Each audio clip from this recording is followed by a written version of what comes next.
What a thing to say out loud. What country is this? Vote for me or my people will keep blocking traffic and setting fires and hurting people? Yes, that's exactly what they're saying. They'll never put it quite that way, of course, but the threat of violence is implied in everything they do. It's starting to become clear why the people who run the Democratic Party, people who, by the way, are not at all stupid, realized very early that Joe Biden was a perfect presidential candidate. The rest of us were mocking him for being senile, but they knew they had the right guy. Biden can say things like what you just heard without scaring you. That's a rare talent. Biden doesn't seem like an extremist because personally he is not an extremist.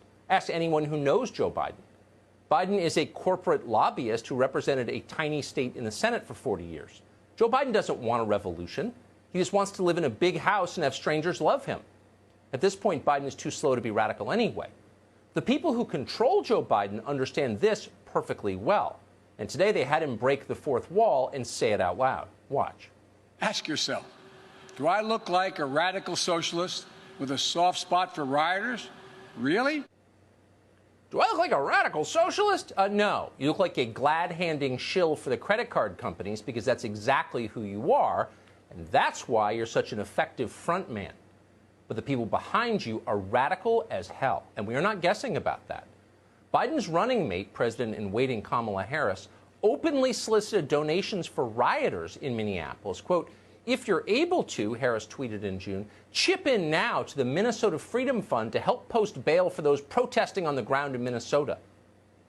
Amazingly, that tweet is still up. At least 13 members of Joe Biden's staff sent money to the rioters in Minneapolis. So what did the Minnesota Freedom Fund do with the cash they got? Well, they freed a person who was being held for trying to kill the cops, murder them. They also bailed out an accused murderer and a twice-convicted rapist, among many others.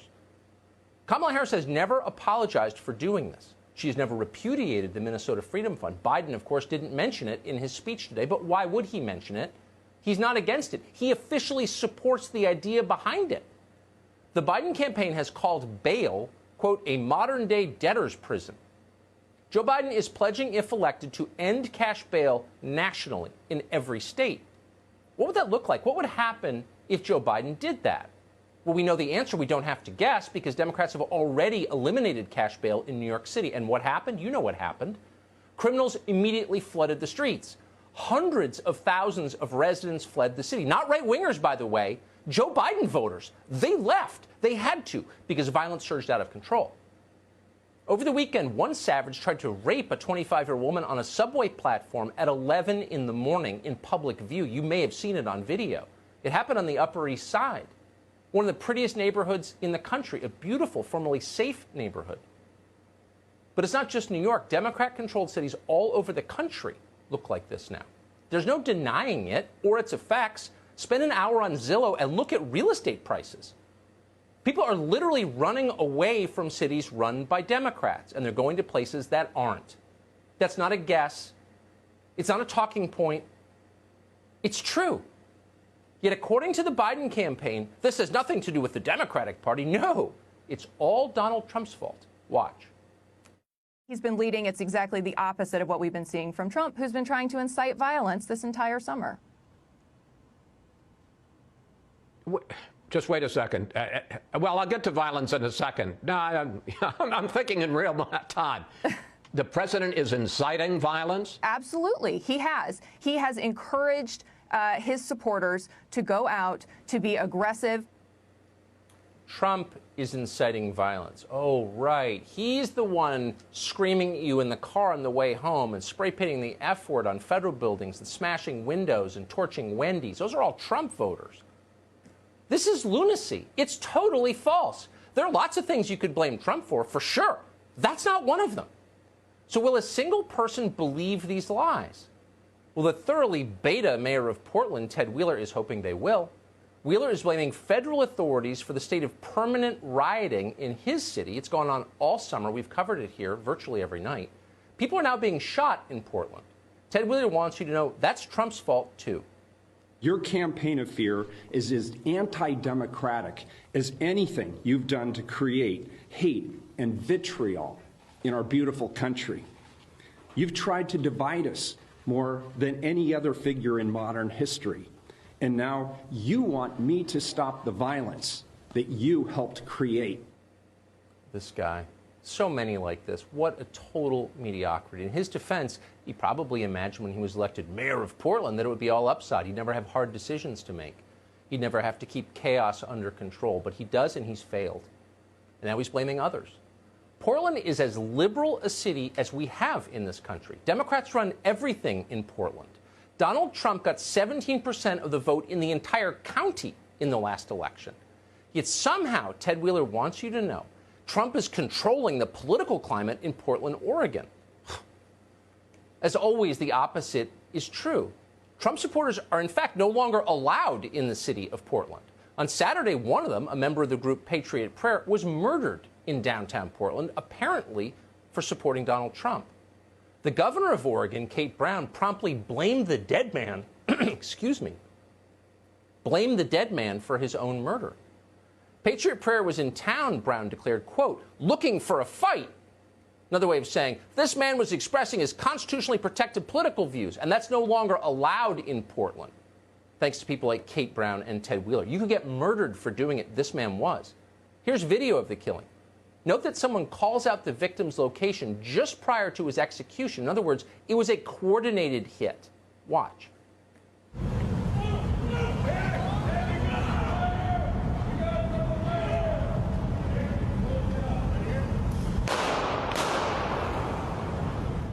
We got another right here, he screams, another Trump supporter.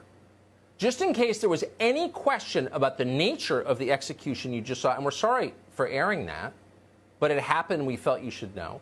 But in case there was any question about what it was about, the main suspect in that murder literally has a BLM symbol tattooed on his neck.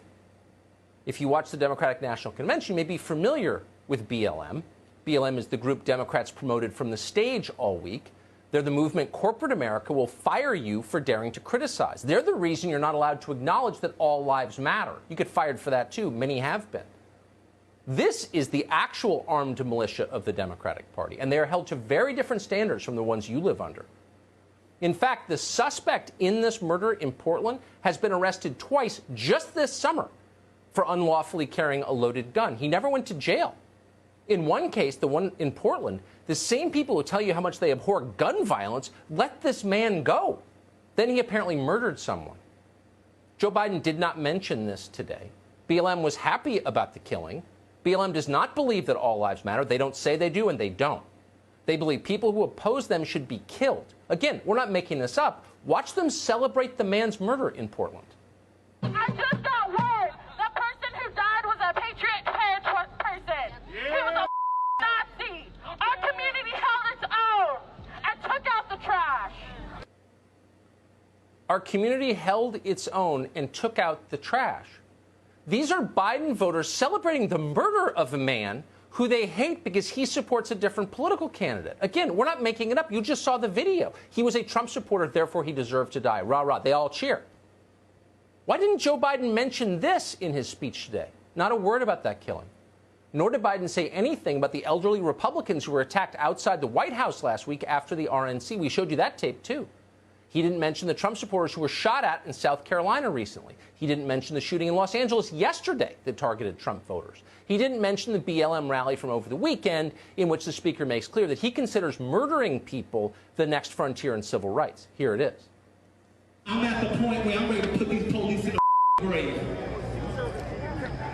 I'm at the point where I want to burn the White House down. I want to take it to the senators. I want to take it to the Congress. I want to take the fight to them. And at the end of the day, if they ain't going to hear us, we burn them the down. The same way I bust police in the head in New York, I bust police in the head in D.C. This is everywhere. That was just this weekend. It gets no coverage whatsoever. The media pretend it is not happening. But it is happening, and it's lunacy. And there's a massive cost for all of us to allowing it to go unchallenged. It is unchallenged. It's never challenged. BLM can say and do whatever it wants. Democrats will never criticize BLM because Democrats never criticize their own voters, period. That's their one hard and fast rule. One way they're very different from the Republican Party. No matter how dangerous the words or the behavior become, Democrats won't say anything if it's coming from someone who might vote for them. So we shouldn't be surprised when their voters take the cue and become more radical and more violent. Last week in Georgia, a man was arrested for stabbing an AutoZone employee. He didn't know the guy. He told police he, quote, felt the need to find a white male to kill. Joe Biden didn't mention that today. Nor did he say anything about this. This happened yesterday in Baltimore. Watch. Get him. You better not run. Oh, damn. That clip showed up on social media with the note, "White lives don't matter." Joe Biden didn't mention that. There's no sign he disagrees. The media will, of course, never cover this. Over at CNN, which is now devoted full time to covering for the rioters, one analyst tweeted that only, quote, desperate Republicans claim we have riots. Amazingly, because the person who tweeted it is not very smart, his tweet contained a photograph of a burning building. The building was burning in a riot. But whatever, ignore that. Riots aren't real. There's not much violence. You'd have to be a racist to think there was. Watch. Let's be honest, and Don, you do make this point, and it's important over and over. There's very little rioting. Like that's actually, there's very little violence. It's but it's magnified by Donald Trump, and it's magnified by Republicans, and it's to convince people that people are coming for them, and that's just simply not what's happening.